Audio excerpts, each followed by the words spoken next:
আপনি যদি জীবনে একবার সত্যিকারের শান্তিকে অনুভব করতে চান, তাহলে এই ভিডিওটি আপনার জন্য। মেঘের সমুদ্র দেখেছেন?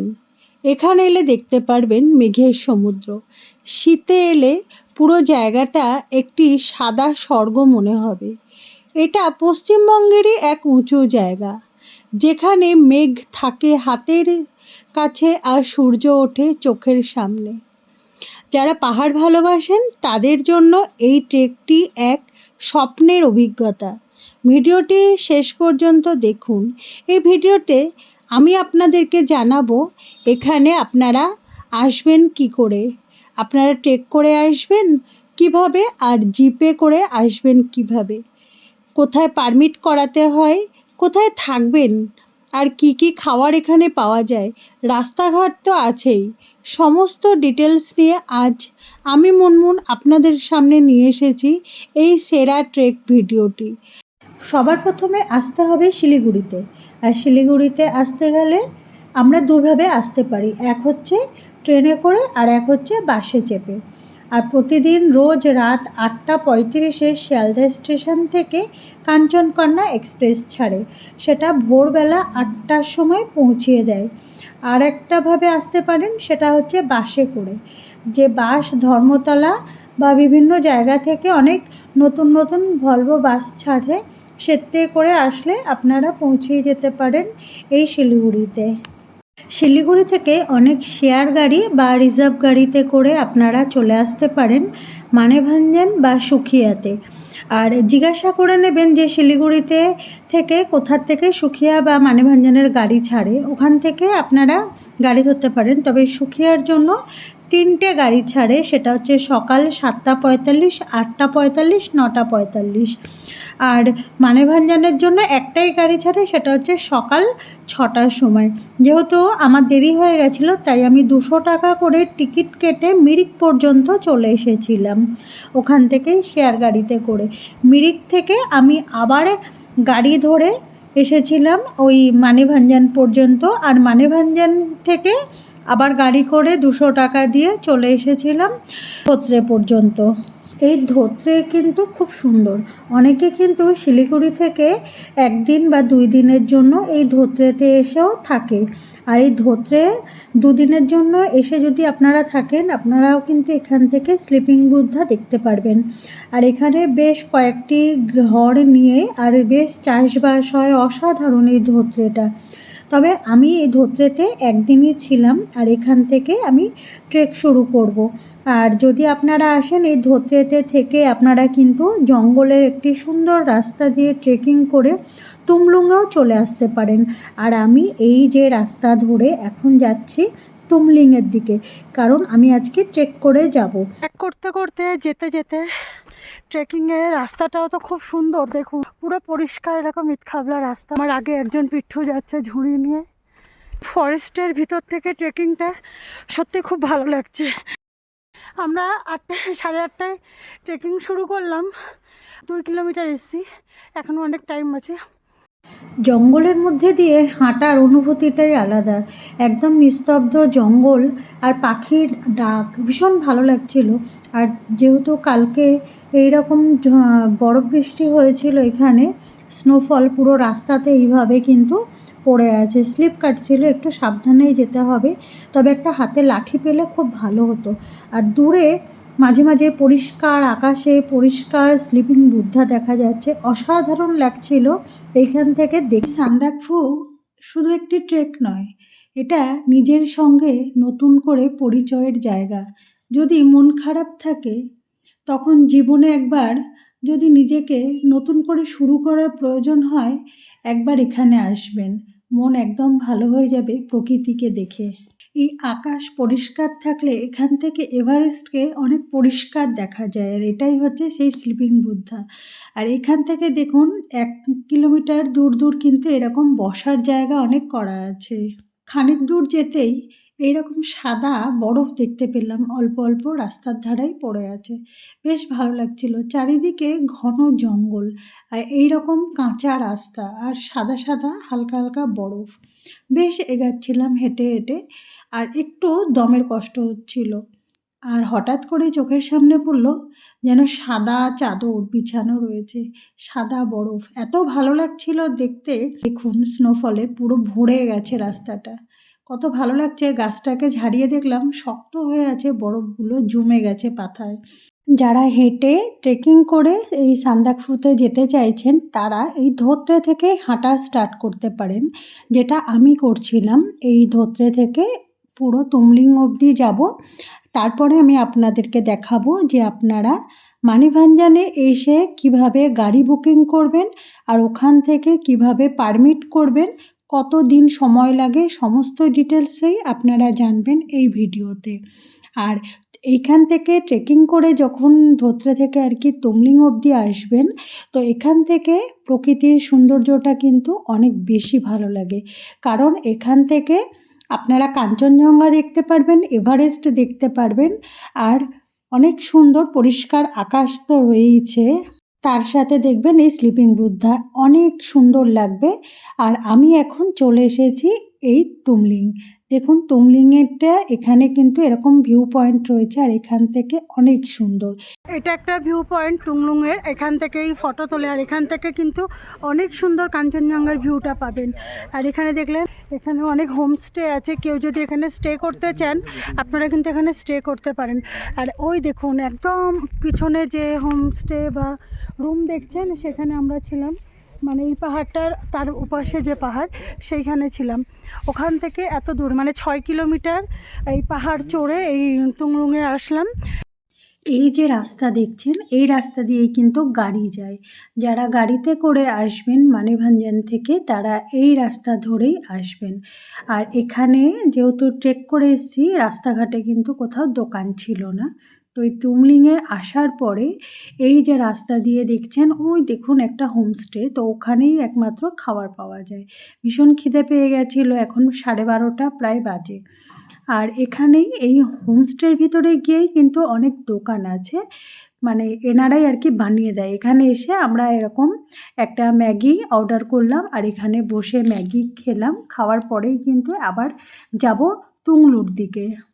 আর এই হোমস্টের মধ্যেই দেখলাম এদেরকে, এরা এখানে বসে কিন্তু সুন্দর স্লিপিং বুদ্ধাকে দেখে বসে বসে, ভীষণ ভালো লাগছিল দেখতে। চলুন এবার জেনে নিই আপনারা শিলিগুড়ি থেকে মানেভাঞ্জান কী করে আসবেন। যারা শিলিগুড়িতে আসলেন, আসার পরে ওখান থেকেই সকাল 6টার থেকে একটি বাস বা এমনি গাড়ি আসে, সেই গাড়ি কিন্তু মানেভাঞ্জান পর্যন্ত আসে। 500 টাকা করে ভাড়া নেয় মাথা পিছু, আর 12টার মধ্যে আপনারা এই মানেভাঞ্জানে চলে আসবেন। আর মানেভাঞ্জানে আসার পরে আপনারা যদি চান এখানে একটা হোমস্টে নিয়ে থাকতে পারেন, বা আপনারা কিন্তু এখান থেকেই গাড়ি বুকিং করে পুরো সান্দাকফুর জন্য রওনা দিতে পারেন। তো এবার আমি আপনাদেরকে জানাবো এই মানেভাঞ্জানে এসে প্রসেস কী আছে বুকিংয়ের আর কিভাবে গাড়ি বুকিং করবেন। তার আগে আমরা জেনে নেব যে যারা হোমস্টে থাকতে চান তারা এখানে কোথায় থাকবেন। আসলে এখানে সব কিন্তু হোমস্টে, তো আমি কয়েকটা আপনাদেরকে এখানে হোমস্টে দেখিয়ে দিচ্ছি। আপনারা চাইলে এখানে বুকিং করে আসতে পারেন, বা যেদিন ফেরত আসবে সেদিনকেও আপনারা এখানে একদিন স্টে করতে পারেন।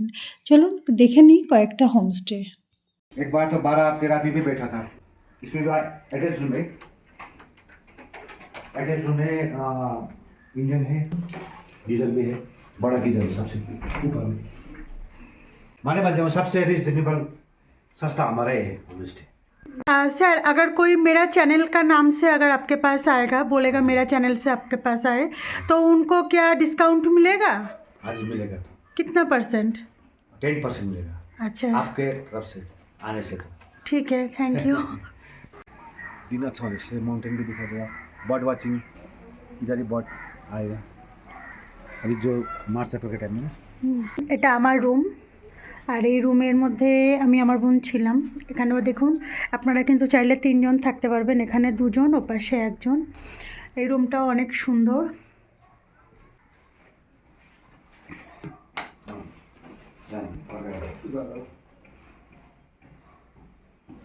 और होम स्टे यहाँ पे प्राइस कितना है एक एक रूम का?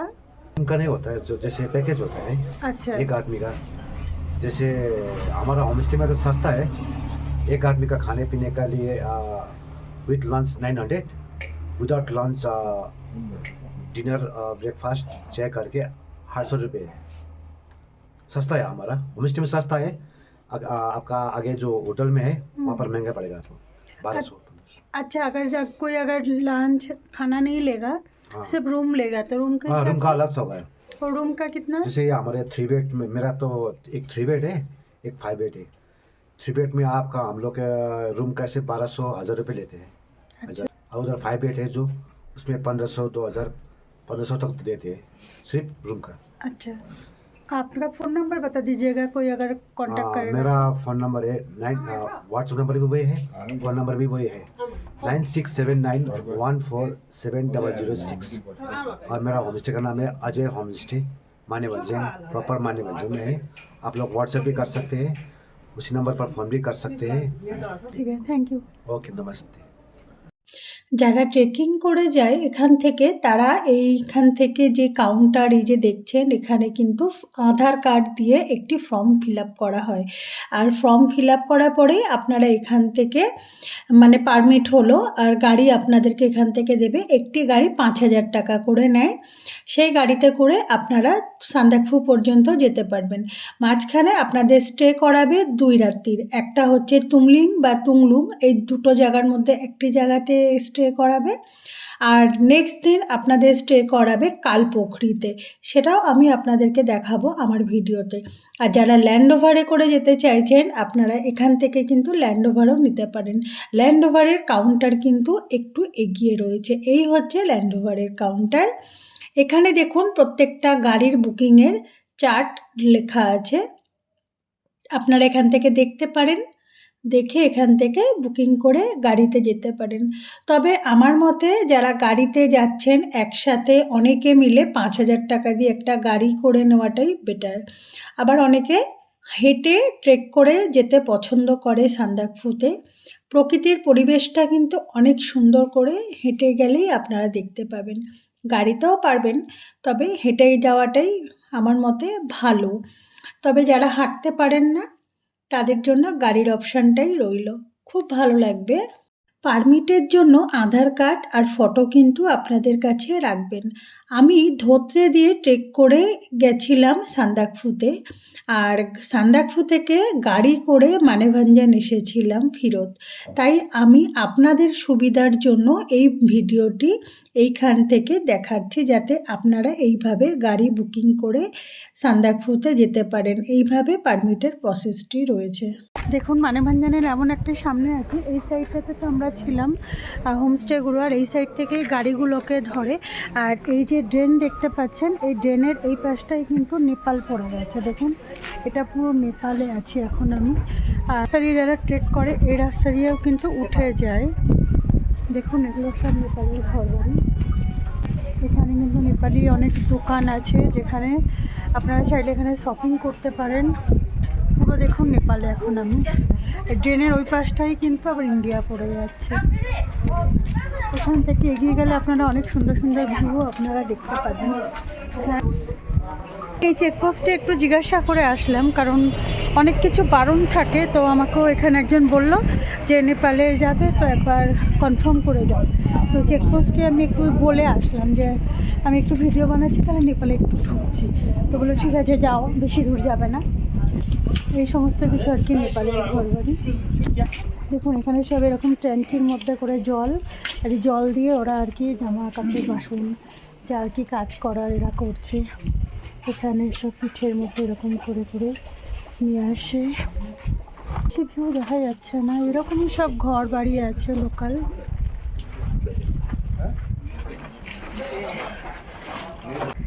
কত কষ্ট করে এরকম পিঠের মধ্যে ভারী ভারী জিনিস নিয়ে এখান থেকে যায়। এখানে নেপাল চেকপোস্ট, এখানে নেপাল পুলিশরা আর কি থাকে। ইলাম জিল্লা। ইলাম ইলাম জিল্লা। আচ্ছা, এটা ইলাম জেলা। হ্যাঁ, এটা ইলাম জিল্লা। তবে যারা ট্রেক করতে ভালোবাসেন তারা ট্রেক করতে পারেন। তবে ট্রেক করে খরচ কিন্তু একটু বেশি হয়। ধোত্রে থেকে হোমস্টে নিতে হবে, আবার তুমলুং বা তুংলিংয়ে এসেও নিতে পারেন। আর যদি আপনারা একটু তাড়াতাড়ি হেঁটে পৌঁছতে পারেন, জোয়াবাড়িতে এসে একটা হোমস্টে নিতে পারেন। তাহলে একটা ধোত্রেতে হলো, একটা জোয়াবাড়িতে হলো, তাহলে 2 দিন 2টো হোমস্টে হলো। আর পরের দিনকে তাহলে আপনাদেরকে আবার কালপোখরিতে দিতে হবে, তারপরের দিন আপনারা সান্দাকফু যাবেন, তাহলে 4 দিন আপনাদের ট্রেক করে যেতে হবে। আর এখন আমি তুমলুং থেকে তুংলুংয়ের দিকে যাচ্ছি। তুমলিং থেকে তুংলুং হচ্ছে 2 কিলোমিটারের রাস্তা, আর এখন কিন্তু পুরো রাস্তাটা নিচের দিকে নামছে। আমরা সকালবেলা হাঁটা স্টার্ট করেছিলাম ধোত্রে থেকে 8:30টার সময়, আর টুংলুংয়ে এসেছি তখন 12:30 বাজে। আর ওখানে আসার পরে নুডলস খেয়েছি, একটু রেস্ট নিয়ে আবার এই আমরা হাঁটা স্টার্ট করছি তুংলিমের জন্য। ভিউ এইরকম, রাস্তা পুরো নিচের দিকে নেমে যাচ্ছে, খুব ভালো। এতক্ষণ পাহাড়ের চূড়ায় উঠছিলাম আর এখন খালি নিচের দিকে নামছি। এই যে রাস্তা দেখছেন, এখানে ল্যান্ড ওভারের গাড়িগুলো যায়, অনেক উঁচু রাস্তা চড়াই, সেই কারণে কিন্তু এই রাস্তা দিয়ে গেলাম না, আমরা এইরকম পাহাড়ের যে শর্টকাট রাস্তা সেটা দিয়ে বেরালাম। আর দেখুন কত সুন্দর লাগছে পাহাড়টা, আর ওই দূরে দেখুন কাঞ্চনজঙ্ঘা, আরও পরিষ্কার লাগছে। ভাবছিলাম বেলা হলে হয়তো মেঘে ঢেকে যাবে, কিন্তু এখনও কপাল ভালো যে মেঘে ঢাকেনি। ডোভারের রাস্তা মানে এরকমভাবে পেঁচিয়ে পেঁচিয়ে উপরে উঠেছে। আস্তে আস্তে এরকম একটা মনেস্ট্রি দেখতে পেলাম, এইভাবে পুরো একদম নেমে গেছে, ওইখান থেকে গিয়ে আবার ওই উপর দিকে উঠে গেছে, মানে হোমস্টে আছে। আপনারা যদি চান এখানে কিন্তু একটা দিন স্টে করতে পারেন। এর নাম হচ্ছে ডায়মন্ড। তো ডায়মন্ডকে বিস্কুট খাওয়াচ্ছি, ডায়মন্ড এখন বিস্কুট খাচ্ছে।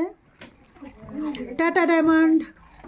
দেখুন কিভাবে পুরো গোটা রাস্তা পুরো সাদা হয়ে গেছে, রাস্তা পুরো ভরে গেছে। আর এদিকে দেখুন 2টো রাস্তা গেছে, একটা এদিকে যে রাস্তাটা গেছে এটা হচ্ছে গাড়ি যাওয়ার, আর এদিকে যারা ট্রেক করবে তাদের জন্য। আচ্ছা আপনাদের কয়েকটা হোমস্টে দেখাই, এই সব হোমস্টেগুলো আমি ডিসক্রিপশানে কতগুলো নাম্বার দিয়ে দেবো, আপনারা চাইলে কল করে কথা বলে নেবেন। তবে এখানে যা হোমস্টে দেখলাম সব ওই 1200, 1000 এরকমই নিচ্ছে আর কি মাথা পিছু। অনেক হোমস্টে আছে। আর এটা সেই সিদ্ধার্থ লজ। দেখুন ওইখানে দূরে কাঞ্চনজঙ্ঘা দেখা যাচ্ছে একটু, আর এই সাইড দিয়ে এত সুন্দর পুরো ফগে ঘিরে গেছে, খুব সুন্দর লাগছে। আর পুরো রাস্তা কিছু দেখা যাচ্ছে না এই সাইডটা, মানে সত্যি কথা বলতে একটা স্বর্গ। এখানে আসলে আপনাদের স্বর্গ ফিল হবে, দারুণ দারুণ। আর এই রাস্তা ধরে এখন হেঁটে যেতে হবে। দেখুন কি সুন্দর পাহাড়গুলো, নাগ পাহাড়ের মতন দেখতে, সাপের আকৃতি, এইরকম অনেকগুলো রয়েছে। আর খানিকটা এগাতেই চোখে পড়লো এইরকম মেঘ একসাথে জমাট বেঁধে নিচে রয়েছে, খুব ভালো লাগছিল। হাঁটতে হাঁটতে এগিয়ে যেতেই একটা ভিউ পয়েন্ট পেলাম, এখানে বসে পড়লাম। আর বসে যখন তাকিয়ে আছি মনে হচ্ছে কোনো সমুদ্র পাড়ে বসে আছি, বেশ ভালো লাগছিল।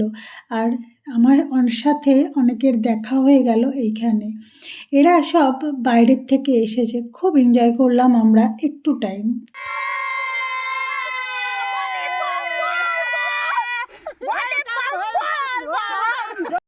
এই হলো মেঘের সমুদ্র।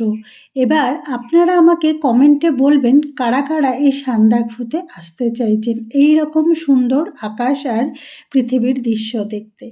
আবার আমি হাঁটা স্টার্ট করলাম, আর সামনেই পেয়ে গেলাম জোয়াবাড়ি। জোয়াবাড়িতে এসে হোটেল নিলাম, আর রাত্রে ডিনারে আমার এইটাই ছিল খাবার। संदकपुर जौबाड़ी। সান্দাকফু জোয়াবাড়ি, जी। ये गौरी गोरीबाग बस से थोड़ा आगे 2 किलोमीटर आगे। चेक पोस्ट के आगे। हाँ जी। और आपके यहाँ पे होम स्टे का प्राइस?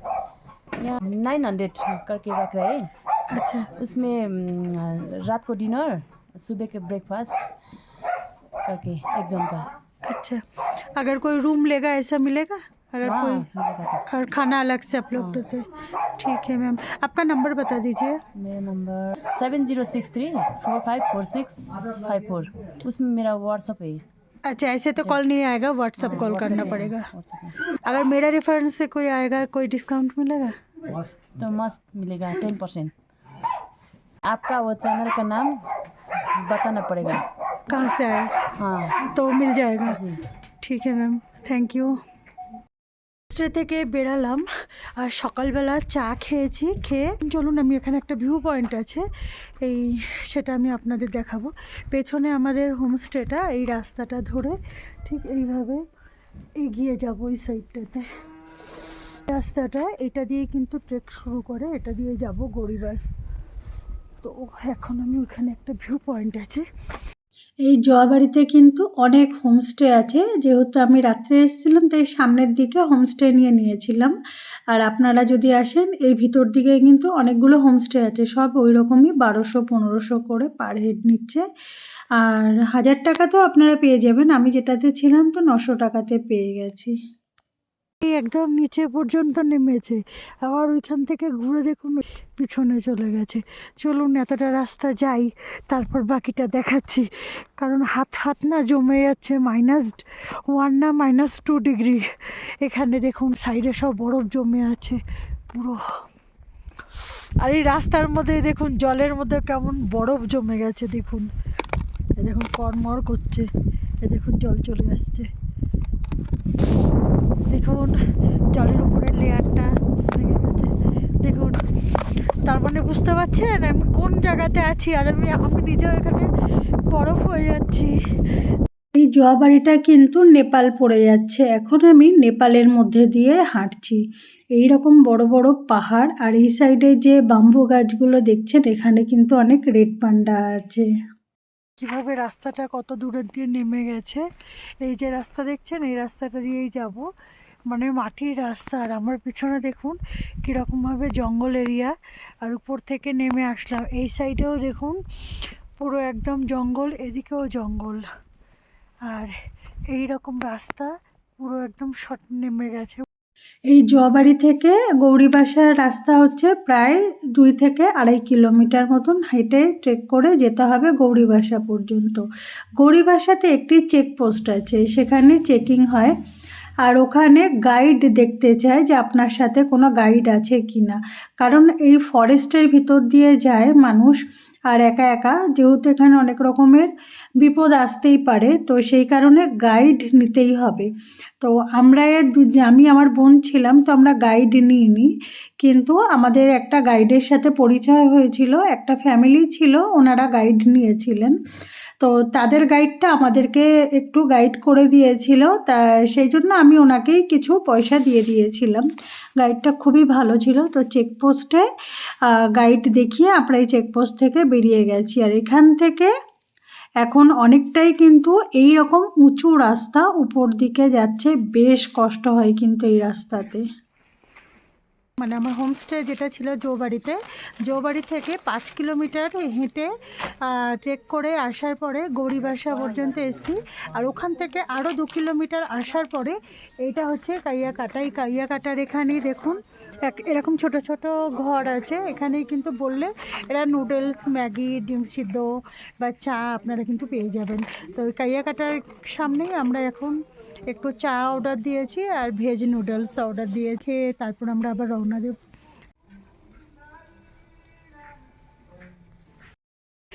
দেখুন এখান থেকে ম্যাগি খাওয়া হয়ে গেল, ম্যাগি খেয়ে ওখান থেকে 2টো রাস্তা গেছে, একটা উপর দিকে, সেটা হচ্ছে নেপালের উপরটা, ওই পাশটা যাওয়া যায়, কিন্তু বন্ধ, রাস্তাটা ভেঙে গেছে মাঝখান থেকে।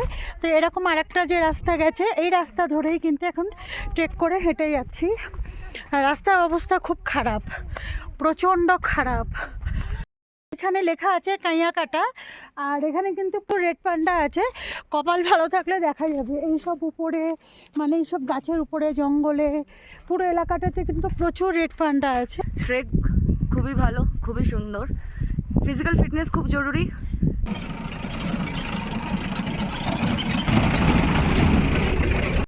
4 কিলোমিটার পর্যন্ত হাঁটতে হবে। আর দেখুন গোটা রাস্তাতে বরফ পড়ে আছে, এটা বরফ তো হাঁটার সময় কিন্তু অনেক স্লিপ কাটছে। আপনারা যখন আসবেন একটু ভালো জুতো পরে আসবেন, আর না হলে সাবধানে একটু পা চেপে চেপেই যাবেন। দুদিক থেকে এরকম পুরো গোটা রাস্তা এরকম বরফে ঢেকে গেছে, দেখুন, ও সত্যি হেভি লাগছে। এই সামনেই একটা চেকপোস্ট পড়লো কালীপুখুরি যেতে, এই চেকপোস্টে না এন্ট্রি করতে হবে। তো আধার কার্ড দিয়ে আপনারা কতজন আছেন সেইভাবে এন্ট্রি করতে হয়, আর ফোন নাম্বারটা দিয়ে দিতে হয়। কতজন ফিমেল আছেন কতজন মেল আছেন সেটা বলতে হয়তো আমি আর আমার বোন আছে, দুজনের এন্ট্রি করে আমরা যাচ্ছি। কত দূর যাব সেটা আমাদের কিন্তু বলতে হয় এখানে। এটাকে বলে কালীপুখরি। আর এই কালীপুখরিতে মহাদেবের পায়ের ছাপ যখন মা সতীকে নিয়ে এখান থেকে যাচ্ছিল। আর এখানে যে জলটা দেখছেন এটা হচ্ছে কালীপুখরি, মানে এখানকার লোক ভীষণ মানে, দূর দূর থেকে লোকেরা আসে পুজো করতে। আর এখানে যে দুটো হাঁস আছে সব সময় হাঁস দুটো এখানে থাকে। আর এটা হচ্ছে মহাদেবের ডান পায়ের পা এখানে আর কি ফেলেছিল, তো তখন থেকে এখানটাতে পায়ের ছাপ আকারে এটা কিন্তু। আর আগে আছে নেপালের সাইডে কিন্তু বাঁ পায়ের ছাপ। যে হাঁসগুলো আপনারা দেখছেন যে চড়ছে, এটা সব সময় এখানে এরা থাকে। এই যে দোকানটা দেখলেন, এই দোকানটাতে এখন আমি মোমো খেয়েছি। কালীপুকুরে আমি যেখানে হোমস্টে নিয়েছি, হোমস্টের সামনে থেকে এমন সুন্দর ভিউ দেখা যায়। সুন্দর স্লিপিং বুদ্ধা কিন্তু এখান থেকে দেখা যায়।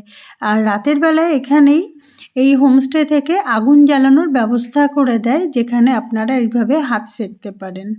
আর এই হোমস্টেটা অনেক ভালো ছিল, প্রত্যেকটা খাবারই কিন্তু গরম দিয়েছিল। আর গরম জল কিন্তু এইরকম সবসময় হচ্ছিল, যেখানে হাত ধোয়া বা খাওয়ার জন্য জল দিচ্ছিল। আর এই হোমস্টেতে সকালবেলা কিন্তু গরম জল পাবেন না, যেহেতু পাইপে পুরো জল জমাট হয়ে বরফ হয়ে যায়। Good morning. আজকে সকালবেলা আমরা হাঁটা স্টার্ট করছি। আজকে হোমস্টে ছাড়লাম, ওই পিছনে আমার হোমস্টে ছেড়েই বেরিয়ে আসছি। আর এখানে দেখছেন নেপাল গভর্নমেন্টের একটা ট্যুরিজমের এখানে ট্যাক্স কাটে। তো ইন্ডিয়ানদের জন্য এখানে 50 টাকা করে নেয়, নেপালিদের জন্য 20 টাকা। তো এখানে তো লোক নেই, কিন্তু সেই হিসাবে দেখলাম আমি যে হোমস্টেতে ছিলাম সেই যে অনার উনি 50 টাকা করে দুজনের 100 টাকা নিয়ে নিল। কালীপুখরি থেকে আধা ঘন্টা হাঁটার পর এইরকমই আর একটা বিকে ভঞ্জন পেলাম। এই বিকে ভঞ্জনে কিন্তু অনেকগুলো হোমস্টে রয়েছে, আর এখানে বেশিরভাগ ঘরে কিন্তু ইয়াক রয়েছে। হাই সান্দাকফু। এখানে যদি কেউ ওয়াইফাই নেয় প্রত্যেকটা হোমস্টেতে আলাদা কিন্তু 200 টাকা করে নিয়ে নিচ্ছে। দেখুন জল উপর থেকে পড়ে কেমন বরফ হয়েছে, তা দিয়ে এরকমভাবে আবার উপরে উঠতে হবে, আবার নামতে হবে।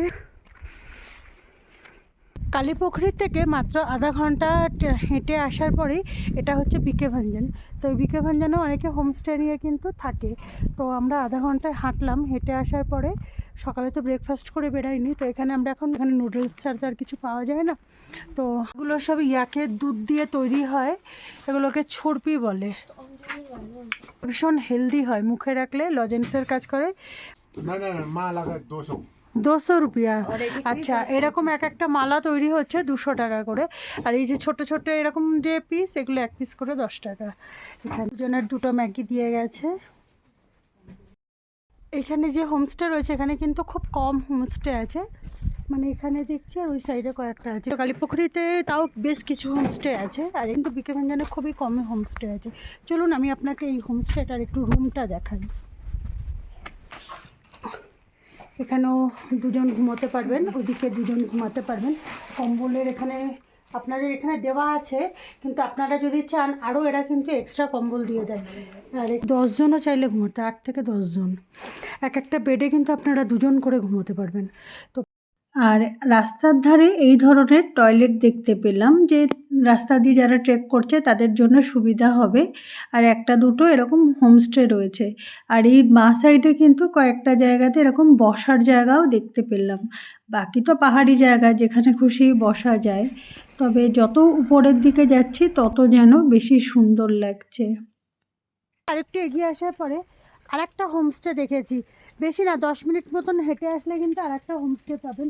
খানিক দূর আসতেই একে দেখতে পেলাম, আর এসে আমার গা এরকমভাবে শুকতে আরম্ভ করলো। তারপরে দেখলাম ও আমাদেরকে রাস্তা দেখিয়ে দেখিয়ে আগে আগে নিয়ে যাচ্ছে। অনেকটাই কিন্তু গেল, তারপরেও ও আবার ঘুরে ঘুরে দেখছে যে আমরা আসছি কি না। তারপর আবার আসছে, আবার একটু গো গো করে কথা বলছে, তারপরে আবার নিজের মতন করে রাস্তা দেখিয়ে দেখিয়ে আমাদেরকে অনেকটা দূর আমাদের সাথে গেল।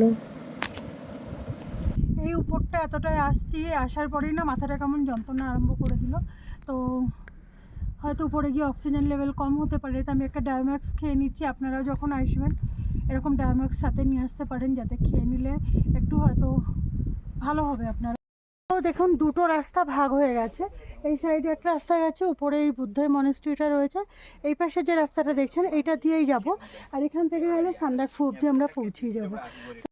সমুদ্রপৃষ্ঠ থেকে 11,930 ফুট এর উচ্চতা সান্দাকফুর। কিন্তু প্রথম দিকে যখন উঠছিলাম রাস্তা খুবই সহজ ছিল, আর ধীরে ধীরে চড়াই আরও বেশি হতে লাগলো। ক্লান্ত লাগছিল, কিন্তু চারপাশের পাইন ফরেস্ট আর মেঘের দৃশ্য দেখে সব ভুলে গেছিলাম। খুব সুন্দর লাগছিল। এই যে রাস্তা দেখলেন, এই রাস্তা ধরে পুরো হেঁটে আবার কিন্তু এইভাবে যেতে হবে, আর আপনারা কিন্তু জল ক্যারি করবেন। এইখান থেকে দেখুন এদিকে একটা রাস্তা গেছে, পাশ থেকে এরকম সিঁড়ি গেছে, আপনারা যদি চান এরকম সিঁড়ি ধরেও উঠতে পারেন। আমার মনে হয় দুটো রাস্তা একইভাবে মিশছে, তো শর্টকাটটাই অ্যাপ্লাই করি, সিঁড়ি দিয়েই যাচ্ছি। কারণ এই রাস্তাটা ভালো, কিন্তু এই পাথরগুলো এবড়ো খেবড়ো, আর এটা সিঁড়ি ভাঙতে হবে। রাস্তাটা দেখলেন ঘুরে এইভাবে দেখুন এখান থেকে এসে মিশেছে, আর এর উপর থেকে আসলে এই সিঁড়ি দিয়ে এসেও কিন্তু এই রাস্তাতেই মিশছে। আসলাম ওই সিঁড়িটা থেকে, আসার পরে আবার ওখান থেকে সিঁড়ি ঘুরে এরকম এসছে। দেখুন এই সিঁড়িটাই আবার এইখান থেকে উঠে কেউ যদি চায় এই রাস্তাতে গিয়ে মিশে ওই রাস্তা দিয়ে ঘুরে যেতে পারেন, আর না হলে দেখুন এই সিঁড়ি কিন্তু উঠে চলে গেছে আবার উপর রাস্তাতে। তো আমার মনে হলো ওই রাস্তা থেকে সিঁড়ি ভাঙা বেটার। সিঁড়িতে অত কষ্ট হচ্ছে না, তবে রাস্তাটা দিয়ে গেলে কিন্তু অনেকটা কষ্ট হচ্ছে শ্বাসের। জীবনে যদি কখনো মনে হয় যে সব থেমে গেছে, তাহলে একবার এই সান্দাকফু এসো। দেখো প্রকৃতি তোমাকে নতুন করে বাঁচতে শেখাবে। এত সুন্দর এই প্রকৃতি সান্দাকফুর। মানেভঞ্জন, ধোত্রে, তুমলিং, তুংলু, কালপকরি, প্রত্যেকটা জায়গা আলাদা আলাদা সৌন্দর্য চোখে পড়ছে। যত উপরে যাচ্ছি তত সুন্দর। অসাধারণ দৃশ্য দেখুন, পাহাড়ের ভিতর দিয়ে আমি শর্টকাট মেরে আসলাম, আমি আমার বোন শর্টকাট মারতে মারতে এসেছি। তো রাস্তা দিয়ে তো অনেক সিঁড়ি আর ওরকম খারাপ রাস্তা ছিল, পাহাড়ের খাদ দিয়ে উপর দিয়ে উঠে উঠে এইরকম একটা দৃশ্য, একটা খুব সুন্দর একটা জায়গা পেলাম। অসাধারণ, খুব সুন্দর, চারিদিকে পাহাড় আর এরকম। এখন এরকমই শর্টকাট রাস্তা ধরে আর কি সেই উপরে যাব, আর তারপরে একদম উপরের চূড়াতে দেখুন গাড়ি যাচ্ছে সাইড দিয়ে। এখন একটা বুগিয়ালের মধ্যে আছি। উত্তরাখণ্ডে অ্যাকচুয়ালি এই জিনিসটাকে বুগিয়াল বলে, আমার আইডিয়া নেই নেপালিতে কি বলে, বাট সাডেনলি পাহাড়ের মাঝখানে একটা ভ্যালি টাইপের, গ্রাউন্ড টাইপের করা, ছোটোখাটো গরু মোষ এখানে চড়তে আসতে পারে এরকম ব্যাপার। And it's amazing. এখানে কারোর যদি মোটামুটি টিফিন কেউ ম্যাগি ব্যাগি যদি নিচ থেকে বানিয়ে টিফিন গাড়ি করে নিয়ে আসতে পারে, এখানে বসে ধূপ সেকতে সেকতে আরামসে এগুলো খাওয়া যেতে পারে। মানে দারুণ পিকনিকের মতন মাহল লাগবে। অ্যান্ড সামনেটাতে ভিউ তো এমনিই ভালো, এখান থেকে ল্যান্ড রোভার নামছে এই রাস্তা দিয়ে, এটাও দেখা যাচ্ছে। অ্যান্ড সবথেকে বড় কথা, এত দিনের কষ্ট, সান্দাকফুয়ের এখান থেকে অলরেডি হোমস্টেসগুলো খুব ভালোভাবে ভিজিবল। ক্যামেরায় কতটা বোঝা যাবে জানি না, বাট আপনারা আসলে এরকম শর্ট রুটটা নেবেন, তাহলে মাঝখানেই বুগিয়ালটা আপনারা পাবেন। যারা পাহাড়ে ঘুরতে আসতে ভালোবাসেন, প্রত্যেকেই ভোর 4টে থেকে উঠে অপেক্ষা করে সূর্য ওঠার, আর যখন পুরো সূর্য উঠে যায় পুরো পাহাড়টা সোনালি হয়ে যায়। ঠিক এখনই দেখুন পুরো পাহাড়টা কিন্তু এইরকম সোনালি হয়ে আছে, আর প্রত্যেকটা গাছও অচেনা অনেক গাছ আছে, তার ভিতর থেকেই এইভাবে ট্রেক করে উপরের দিকে উঠছি। আর সান্দাকফু হলো অ্যাডভেঞ্চার, যার প্রকৃতির আসল রূপ এখানে আসলে দেখা যায়। সত্যি খুব ভালো লাগছিল। রাস্তা দিয়ে গেলেও হয়তো ভালো লাগতো, তবে এইভাবে সাইড দিয়ে পাহাড় বেয়ে উপরে ওঠার আনন্দ বা মজাটাই কিন্তু আলাদা। ভীষণ ভালো লাগছিল, তবে কষ্ট হচ্ছিল, পা স্লিপ কাটছিল। তারপরেও এত সুন্দর করে এত উপরে উঠছিলাম, একটা সত্যি আনন্দ হচ্ছিল আর ভীষণ ভালো লাগছিল। প্রকৃতির কাছে নিজেকে হারিয়ে দিতে কার না ভালো লাগে। তবে সান্দাকফু সেই এক জায়গা যেখানে আসলে ভীষণ ভালো লাগবে আপনাদের। দেখুন এইরকম রাস্তা এদিকে চলে গেছে, আবার এদিকে কিন্তু এরকম শর্টকাট রাস্তা গেছে। তো এই রাস্তাগুলো না বড্ড খাড়াই, ভীষণ কষ্ট হচ্ছে। একটু কষ্ট হলেও এই শর্টকাটগুলো আবার একটু তাড়াতাড়ি হয়। এটা যদি 45 মিনিট ধরে ঘুরে আসছে, এটা সেটা 15 মিনিটে তুলে দিচ্ছে। একটু হেল্প হচ্ছে, কিন্তু কষ্ট তো আছেই এটাতেও। দেখুন কীরকম খাড়াই রাস্তা, তবে পা স্লিপ কাটার ভয় আছে। এরকম রাস্তা, এরকম সব পাহাড়ের গা দিয়ে দিয়ে রাস্তা। ওইদিকে তো মাউন্ট এভারেস্টের চূড়া দেখা যাচ্ছে, আমি দেখাবো, কিন্তু এতটা রাস্তা আসার পরে হাঁপিয়ে গেছি, তো এখানে একটু বসে রেস্ট নিই। এই সান্দাকফুতে আসার সেরা সময় হচ্ছে মার্চ থেকে মে মাস। পরিষ্কার আকাশ আর রডোডেনড্রন ফুল পাবেন। অক্টোবর ডিসেম্বরে যারা আসছেন একদম পরিষ্কার আকাশ, খুব সুন্দর ওয়েদার পাবেন। আর যারা জানুয়ারি ফেব্রুয়ারিতে আসছেন তাদের জন্য এখানে অপেক্ষা করবে কঠিন ঠান্ডা আর বরফ স্নোফল। এই সময় আসলে প্রচণ্ড কষ্ট হয়। ওয়েদার এত পরিষ্কার, এত সুন্দর, এখানে সত্যি খুব ভালো লাগছে। মানে এখানে মনে হচ্ছে বাড়ি ফিরতেই ইচ্ছা করছে না। ভীষণ সুন্দর, ভীষণ সুন্দর। মানে প্রকৃতির যে সৌন্দর্য এখানেই পেয়ে যাবেন আপনারা। একদম চুপচাপ থেকে এই পাহাড়টাকে অনুভব করতে চাইলে একদম প্রকৃতির মানে বেস্ট জায়গা বলতে পারেন আপনারা। এত সুন্দর, সত্যি খুব ভালো লাগছে, শান্তি মনের মধ্যে আসছে।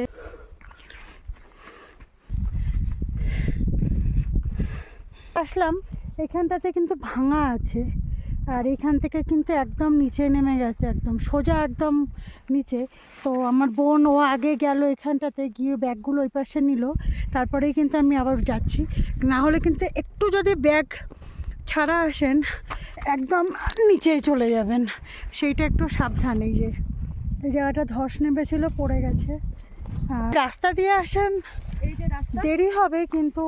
এই যে সামনে রাস্তা, হ্যাঁ এই যে রাস্তা, এই সব রাস্তা ওই নিচে থেকে নেমে এইভাবে এখান থেকে এইভাবে উপরে গেছে, কিন্তু আমরা এই শর্টকাট দিয়ে যাব যাতে ওই পাহাড়টায় চলে যেতে পারি। উপরে ওঠার পরে ওই দূরে কাঞ্চনজঙ্ঘা দেখা যাচ্ছে, ভীষণ ভালো লাগছে এখান থেকে এই কাঞ্চনজঙ্ঘা আর পুরো পাহাড়টাকে দেখতে। ইন্ডিয়া আর নেপালের বর্ডার আর কি, ওয়েস্ট বেঙ্গল এই সাইডটা কিন্তু নেপাল পড়ে যাচ্ছে। নেপাল এখন ছাড়বো। সান্দাকফু ট্রেক হচ্ছে খানিকটা ইন্ডিয়ার মধ্যে দিয়ে করতে হয় আর খানিকটা নেপালের মধ্যে থেকে।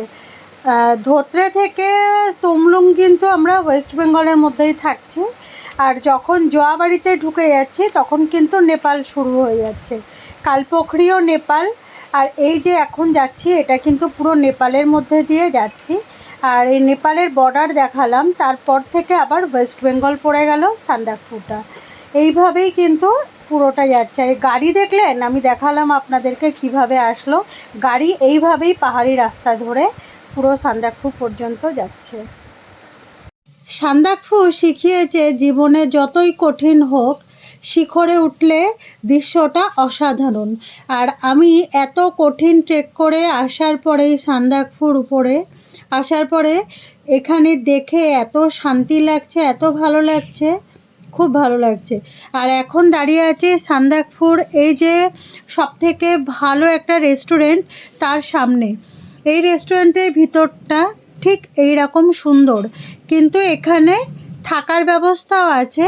তবে এখানে রুমগুলোর মধ্যে পার নাইট 4000 টাকা করে নেয়, আর এখানে খাবারও পাওয়া যায়। এইখানে আমরা চাউমিন খেয়েছি, খাওয়ার পরেই এবারে সান্দাকফুর বাইরেটা আমি আপনাদেরকে দেখাই। এখানে যেটা দেখছেন এই যে হোমস্টেগুলো, এখানে কিন্তু অনেক এরকম কটেজ আছে যেগুলো গভর্নমেন্টের কটেজ, যেগুলো কলকাতার সল্টলেক অফিস থেকে বুকিং করা হয়, তবে অনেক আগে থেকে বুক করতে হয়, পাওয়া যায় না রুম।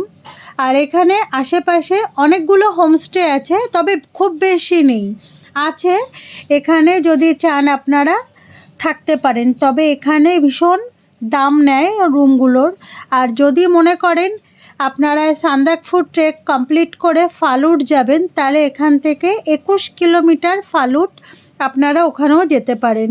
পাশে দেখছেন মাউন্ট এভারেস্ট, আর এই সাইডে কিন্তু স্লিপিং বুদ্ধা, দুটোই কিন্তু আপনারা যাচ্ছে। আর পুরো ফগে ঢেকে গেছে পুরো, নাহলে ভিউটা আরও পরিষ্কার হয়। আর সানসেটটা যদি দেখতে পাই আমি আপনাদেরকে দেখাবো। যারা ফালুট যাবেন তারা কিন্তু যদি মনে করেন যে সান্দাকফুতে থাকবেন না, আপনারা এখান থেকে আরও 2 কিলোমিটার এগিয়ে গেলে আল পাবেন, তো আলেও কিন্তু থাকতে পারেন, ওখানেও একটু কম প্রাইসে ঘর পাওয়া যায়। এইটাতে কিন্তু এসে বসে ভিউ পয়েন্টটি দেখতে পারেন, কিন্তু আপনারা এখানে একটা পাথর দেখছেন, হ্যাঁ, এখানে বসে কিন্তু এই পুরো প্রকৃতির যে সৌন্দর্যকে উপভোগ করতে পারেন। আর এই পাশে দেখছেন মাউন্ট এভারেস্টটা কত সুন্দর, পরিষ্কার লাগছে, কিন্তু তাও ফগের মাঝে মাঝে একদম ঢেকে যাচ্ছে, আবার মাঝে মাঝে হাওয়া চলছে তো পরিষ্কার হয়ে যায়। এখানে লেখা আছে সিঙ্গালিলা ন্যাশনাল পার্ক থেকে মেসেজ দিয়ে দিয়েছে যে আপনারা কিন্তু এখানে কোনোভাবে নোংরা করবেন না, তারপরেও কিন্তু সবাই এখানে অনেক কিছু নোংরা করে। এখানকার যেহেতু এই সময় আমরা এসছি একদম ঠান্ডার টাইমে, সেই কারণে আর কি প্রচণ্ড পরিমাণে আর কি হাওয়া ছাড়ছে, আর একদম মানে দাঁড়ানো যাচ্ছে না, এতটাই মানে এখানে ঠান্ডা। বাট এবারের জন্য ফালুট যাচ্ছি না। যদি ওয়েদার আপডেট দেখে প্লিজ আসবেন, কারণ একটুও যদি স্নোফল হয় সবার আগে ফালুটের রাস্তা ওরা ক্লোজ করে দেয়। কিন্তু সান্দাকফু অবধি আপনারা তবু গাইড নিয়ে আসতে পারেন, আর গাইডের ব্যাপারে যা কিছু ও তো অলরেডি আপনাদেরকে আপডেট দিয়ে দিয়েছে। তো আমার তরফ থেকে আমি একটা রিকোয়েস্ট করতে চাই, ও অনেক মেহনত করছে, অনেক মেহনত করে আজকে এই চ্যানেলটাকে এই জায়গায় দাঁড় করিয়েছে, টোটাল ক্রেডিট আপনাদেরকেই যায়। তো প্লিজ প্লিজ প্লিজ আপনারা ওর ভিডিওগুলোকে সাবস্ক্রাইব করবেন, ওকে আরও বেশি পরিমাণে যাতে ও ইভেন এই সমস্ত জায়গায় আসতে পারে। এতটা সাহস নিয়েও কিন্তু এতটা রাস্তা উঠে এসছে, তো সেই কারণে এইরকম কিন্তু আরও অনেক ট্রেকের ভিডিও আপনাদের জন্য নিয়ে আসতে পারবে যদি আপনারা ওর সাথ দেন। তো প্লিজ কাইন্ডলি আমি রিকোয়েস্ট করব, ওর ভিডিওগুলোকে দেখুন, এটাকে অ্যাপ্রিসিয়েট করুন, শেয়ার করুন, সাবস্ক্রাইব করুন, লাইক করুন, এবং কমেন্টে আপনাদের যা যা কোয়ারিজ আছে ওগুলো পোস্ট করুন। যারা সান্দাকফু ট্রেকিংয়ে আসছেন তারা তো হোমস্টেতে থাকবেন, তো হোমস্টেগুলো কিন্তু সাধারণ, কিন্তু জানলা খুললে বাইরের দৃশ্যটা অমূল্য। আর এখানে জানলা খোলার সাথে সাথে কিন্তু ঘরের ভিতরে মেঘ ঢুকে যায়, সত্যি খুব ভালো লাগে। তো আমি সান্দাকফুতে সে কোনো স্টে করিনি, এখান থেকে যেহেতু আমার মাথা যন্ত্রণা শুরু হয়ে গেছিলো আর আমার বমি হচ্ছিল, সেই কারণে আমি এখান থেকে শেয়ার গাড়ি নিয়ে আমি মানেভাঞ্জান পর্যন্ত চলে এসেছিলাম। তো মানেভাঞ্জান পর্যন্ত আসার সময় মানে সান্দাকফু থেকে যখন ফিরছি, এই রকম সুন্দর দৃশ্য দেখতে দেখতে আবার যখন ফিরছিলাম ভীষণ ভালো লাগছিল, মনে হচ্ছিল যেন আমি পুরো মেঘের উপর থেকে গাড়িটা আসছে, খুব ভালো লাগছিল। তবে গাড়িটা কিন্তু ভীষণ হেলছিল দুলছিল, যেহেতু এখানকার রাস্তা ভীষণ খারাপ, পাহাড়ি রাস্তা ভীষণই খারাপ, ভয় লাগবে। তো আপনারা যখন আসবেন একটু ওয়েদার দেখে আসবেন, যেহেতু এখানে কাঁচা রাস্তা, তো ধস নামার সম্ভাবনা রয়েছে, আপনারা একটু ভালো করে ওয়েদার দেখে আসবেন। এখানে মেঘ থাকে হাতের কাছে আর সূর্য ওঠে চোখের সামনে, এই দৃশ্যটার জন্যই মানুষের এত কষ্ট করে এই সান্দাকফুতে আসে। আপনি যদি জীবনে একবার সত্যিকারের শান্তিকে অনুভব করতে চান, সান্দাকফু আসতে হবে আপনার। আর কে কে সান্দাকফু আসতে চাইছেন আমার ভিডিও দেখে কমেন্টের মধ্যে আপনারা কিন্তু জানাবেন। আর এত সুন্দর সান্দাকফুকে জীবনে কখনো মিস করবেন না, একবার হলেও আসবেন, দেখবেন জীবনে অনেক শান্তি পেয়েছেন। আমার এই সান্দাকফু ট্রেকের কত খরচ হয়েছে মোট ডিটেলস আমি এখানে দিয়ে দিলাম। আর কিছু গুরুত্বপূর্ণ জিনিস কিন্তু আপনারা নিয়ে আসবেন, যাতে আপনাদের এখানে কোনো প্রবলেম না হয়। আমি এই গাড়িতে করে মানেভাঞ্জান এসে গেছি, আর মানেভাঞ্জানের এখান থেকেই আবার শেয়ার গাড়িতে ধরে চলে এসেছিলাম শিলিগুড়ি, আর শিলিগুড়ি থেকেই আমার কলকাতায় ফেরার গাড়ি ছিল রাত্রে, তো আমি চলে এসেছি। আমি যে মানেভাঞ্জান থেকে গাড়িতে করে আসছিলাম, এই গাড়িতেই অনেকেই কিন্তু সান্দাকফু থেকে ফিরছিল, তাদের সাথেও দেখা হলো, তারাও বলল সান্দাকফুটা অনেক সুন্দর। সান্দাকফু ট্রেকটা কেমন লেগেছে? খুবই সুন্দর, খুবই সুন্দর। কার কেমন অভিজ্ঞতা হয়েছে একটু বলতে পারো? আমার তো খুব দারুণ অভিজ্ঞতা হয়েছে, এত সুন্দর সিনারি সান্দাকফু ছাড়া আমি খুব কম জায়গাতে দেখতে পেয়েছি। আমি এলাকা সিকিমও ট্রাভেল করেছি, বাট সান্দাকফুর সিনারি সিকিমের থেকে ফার বেটার আমার মনে হয়েছে।